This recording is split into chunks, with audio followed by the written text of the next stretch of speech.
कमर वाली बहू पार्ट 2। अरे याद है ना वो मोटी सी कमर वाली बहू? उनके दिन अभी भी नहीं फिरे। वो फिर एक बार अपनी कमर को लेकर चर्चा में है। कैसे? देखिए। क्या करूं, मेरी मोटी कमर का सब मजाक उड़ाते हैं। माँ जी तो ऐसे करती है जैसे मैं कोई डायन हूं। ना कहीं साथ ले जाती है, ना ही किसी से मुझे मिलवाती है। अरे मीना, तो कोशिश क्यों नहीं करती कि तेरी कमर थोड़ी पतली हो जाए। अब देख ना, मेरे ऑफिस में भी उस दिन तेरा कितना मजाक बना था, याद है ना। मीना को पति से ये उम्मीद तो बिल्कुल नहीं थी। वो सोच में पड़ जाती है कि आखिर क्या लुक्स ही मायने रखते हैं? रिश्ते नाम की कोई चीज होती है क्या? पापा पापा, मेरे स्कूल में फंक्शन है। सबके मम्मी पापा आएंगे, आप भी आना कल। अरे नहीं बेटा, कल तो मेरी जरूरी मीटिंग है, कल नहीं हो पाएगा बेटा। अरे मैं हूं ना, मैं आ जाऊंगी। क्यों? नहीं नहीं माँ, तुम रहने दो। तुम्हारे लिए तो दो दो चेयर लगाने पड़ जाते हैं। और ऊपर से सब तुम्हारा मजाक बनाते हैं। ना बाबा ना, मेरे स्कूल में तो आना ही मत। मीना का दिल तो ये सोचकर और छोटा हो जाता है। वो किचन में जाती है और खाना बनाने लग जाती है। खाना बनाते बनाते उसे मुन्ने के जोर से रोने की आवाज आती है। अरे क्या हो गया मेरे बेटे को? मेरा बच्चा गिर गया है। कितनी बार कहा है कि भागा दौड़ी ना किया कर। मीना जल्दी से बच्चे को उठाती है, उसे कमरे में ले जाती है और सुला देती है। माँ, कल मैं गिर गया था तो किसी ने मुझे नहीं उठाया। सब मुझे डांट रहे थे, लेकिन तुमने मुझे उठाकर यहाँ बेड पर लिटाया। और रात भर तेरी कमर में मालिश भी करती रही। हम्म, तभी तो मैं आज स्कूल के फंक्शन में जा रहा हूँ। नहीं तो कैसे जाता। अच्छा माँ, मैं जा रहा हूँ। बेटा स्कूल चला जाता है। उधर सास, बहू वो क्या है ना, आज मैंने घर में कीर्तन रखा है। तेरी कमर के कारण मैंने सबको बोल दिया है कि तू मायके गई है। तू जानती है ना कैसे तेरा मजाक बनाते हैं सभी। बहू कुछ नहीं कहती। पर माँ जी, कीर्तन में बैठने का तो मेरा भी मन था। हाँ तो किसी और शहर चली जाना जहां तुझे कोई जानता ना हो। वहीं किसी मंदिर में बैठ कर ले लेना हरि का नाम। अच्छा जा, जल्दी से काम पर लग जा। मीना को सास की बात पर रोना आता है, लेकिन देखिए किया भी क्या जा सकता है। हमारे यहाँ तो ये रिवाज है ना, जिसका चेहरा अच्छा वो राजा, नहीं तो सब रंग। घर में औरतें आने लगती है, सब एक एक कर कीर्तन में बैठ जाती हैं।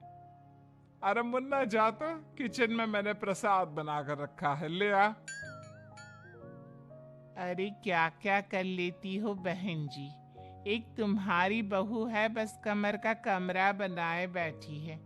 ये नहीं कि ससुराल में रहकर काम काज निपटाए। जब देखो तब मायके की हवा खाने पहुंची रहती है। तभी दूसरी कहती है, मैंने तो घर में मना कर दिया था कि कोई खाना नहीं खाना। बहन जी के घर कीर्तन है, मैं सबका खाना लेकर आऊंगी। लेकिन यहाँ तो लग रहा है कि प्रसाद के भी लाले पड़े हैं। अरे कर दी ना पागलों वाली बात, खाना भी बना कर रखा है मैंने। अरे कमला, जा जाकर कीर्तन के बाद जो मैंने खाना बनाया है ना, सबको लगा देना। अरे बहू से ज्यादा तो आपके साथ ये कमला ही रहती है। हाँ तो क्या, अब नौकरानी से करवा दी थी बेटे की शादी। कमला किचन में जाती है, जहां बेचारी मीना पसीने से तर खाना पीना और किचन के काम में लगी होती है। कैसी हो भाभी? ऐसी सास के साथ कैसे गुजारा कर रही हो? पता है बाहर कह रही है कि सारा खाना और प्रसाद उन्होंने बनाए हैं। अरे कोई बात नहीं ना कमला, वो क्या है ना, मेरी कमर मोटी है, इसलिए वो मुझे किसी के सामने नहीं ले जा सकती हैं।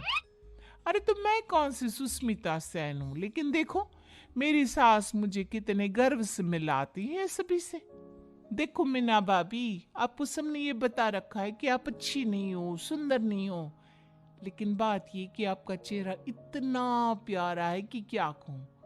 पता है भाभी, आपके चेहरे के नूर से तो सारा मोहल्ला रोशन है। मीना को बहुत दिनों के बाद किसी के प्यार के दो बोल सुनने मिले थे। वो खुश हो जाती है और कमला से दिल से बात करने लगती है। पता है कमला, जब मैं कॉलेज में थी ना, तो एक बार मेरी तस्वीर अखबार में छपी थी। मैं फूलों की प्रदर्शनी देखने गई थी, तो वहां किसी ने फूल के साथ मेरी फोटो खींची थी और लिखा था फूल से भी सुंदर। लेकिन अब भी भाभी आप ऐसी ही हो, फूल से भी सुंदर। अरे कमर मोटी है तो क्या हो गया, क्या सब में सारी खूबियां होती है? अपनी सास को ही देख लो, ऐसा लगता है जैसे चूल्हे में कोयला जल गया हो। भैया भी माना पतले हैं, लेकिन है तो माँ की तरह काले ही ना। वो तो भला हो भगवान का कि मुन्ना आप पर गया है, गोरा और सुंदर। मीना को कमला की बात समझ में आ रही थी।